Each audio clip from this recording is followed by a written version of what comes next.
Folks, hello, and welcome to Tavern Chat. I am your host, Eric Tenkar, your bartender in the OSR, your main proprietor at the Tenkar's Tavern blog. Don't forget the Discord server.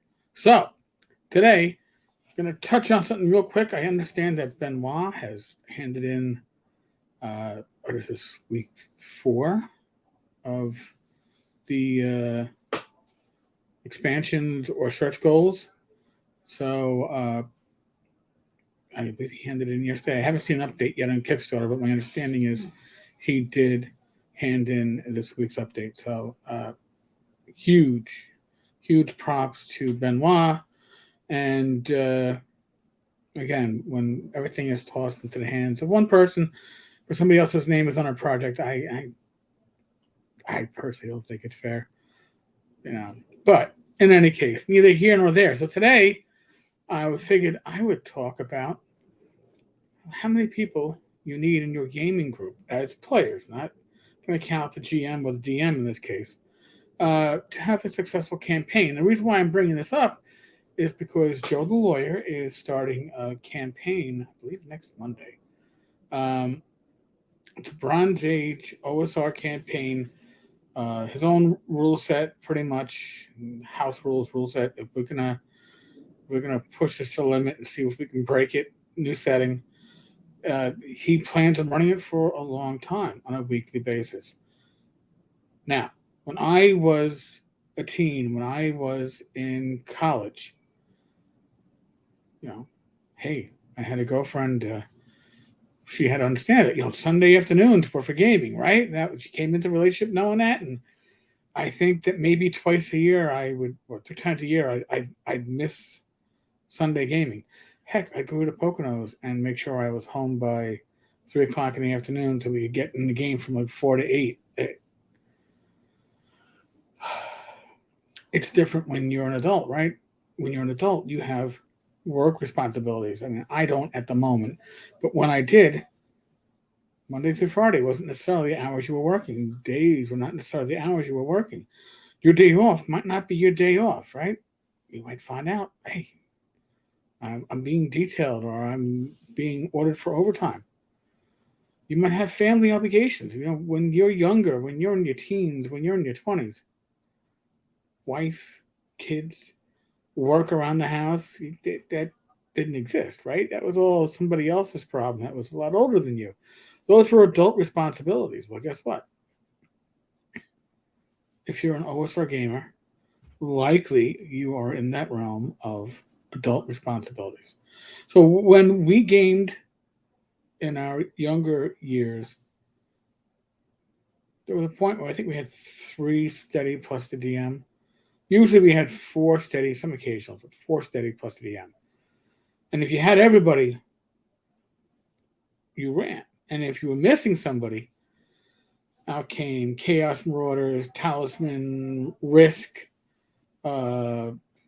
Nuclear War, Nuclear Assault, a non-RPG, right? We were like, all right, it's just going to be a gaming day because we don't have the full group, can't afford it. That changes when you get older, right? Because the idea is getting everybody together, even on a weekly basis, is not going to be easy. So Joe did something very smart. I think he was aiming for 7 players. It's going to be via VTT, I believe, Roll20. But in the end, I think we got 6. Because the idea is, as long as we've got 4, the game session goes on. It's wise. Because people have, again, adult responsibilities. Even though my son is 28 and not living in the house, heck, not living in this state, I still have responsibilities. When you're married, right, things can pop up and you're like, oh, or family stuff. Maybe you gotta assist your niece. Maybe you gotta help your parents with something. You can't just assume that you are gonna have 52 weeks a year where every Monday night or whatever you're gonna be able to game. All right? But you also don't want to set it up that if you're missing one player, the game falls apart. So Joe, rightly so, figured, hey, as long as we have 4, we have a quorum, we can go forward. So basically, if you have 6 regular players, so long as you have 4, a majority of those players, you're pretty much safe from a total party kill. You can move the adventure along, move the campaign along. Now, there are tricks and tweaks that one can use and do to account for the missing players and the missing PCs. I was never one that liked having my PC under the control of my fellow players because I generally love them as friends and family, but I figured they would be dicks to my PC. Oh, well, hey, Tenkar, he'll go and check for traps. Yeah, he'll take point and walk down the hallway because, right, you're not there to argue. You are suddenly the NPC that will willingly do just about anything. So I never liked that solution. I always was better off just hand waving. For some reason, they're not available. They're written out of the script for that session.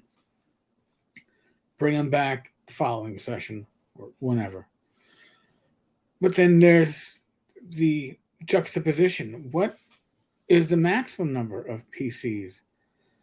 And that isn't necessarily an easy one. Because what if you have 7 players, they all show up on a VTT, and that becomes very confusing. And as I've stated in other episodes of this cast, it's harder to keep the engagement of your players on a virtual tabletop.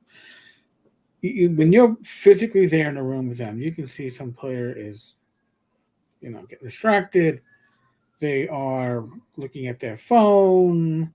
They're staring off into space. They did the chunky nod and passed out. You can see all that, right? You can't necessarily see all that at the VTT. So, generally speaking, in my opinion, I think that VTTs work best with 6 or less players. I think they actually work best around 4 to 5 players and a DM. You can keep everybody involved. At a physical table in real space, I can run with 10, maybe even 12 players and keep people engaged because I will walk around the table. I will make eye contact. I will see who's fading out and boom, get them into the action. It's harder to do that with a VTT. So therein lies an issue, right? You want to have enough maximum players so you can have a few players missing and still have a game session that's viable. But you don't want to have so many potential players. If you have that week where everybody shows up, now you got players that are virtually dropping off the virtual game board because their attention isn't being kept. So it's a balance, right? Actually, I'll be honest with you. I think that 6 is ideal for your maximum number of players at a VTT. I think 7 would have been fine if you knew you were going to miss at least 1 player every session, maybe 2, right? But if you think that you're going to be getting all your players, especially the first couple of weeks, 6 is much better as a max. Again, there's a point where your return minimizes, in my opinion, and my experience. I could be wrong. Maybe your campaigns go differently. But that's how I've seen it. Folks, as always, we are in the midst of the world of COVID. It hasn't gone away. 2 weeks became, 15 days to stop the spread, became 2 months, became 2 years and a couple of months, right? It's the never-ending story of a man that's gone to the dogs, or however that stupid saying was. Use your common sense. I don't rightfully care personally whether you're immunized or not. That's your decision. I don't care whether you believe in masking or not. Honestly, that is your decision. But take actions, make decisions that keep yourself healthy. Because if you're not healthy, you can't keep others healthy. People that you care about, right? Now you want them, even if you don't care about yourself, you want them to be healthy. So just use your common sense. Be safe, be well. God bless. Roll those dice, roll them well. I'll be back tomorrow with Bad Mike, Talking Crit, 8 p.m. Eastern Daylight Time. I don't know if I have a special guest or not. It's probably in my hands to figure out if we have a special guest. I don't know. But if not, I'm sure Mike and I will have plenty to talk about. Oh my, there's always plenty to talk about. All right, folks, on that note, I'm out of here. I will catch you all tomorrow. Later.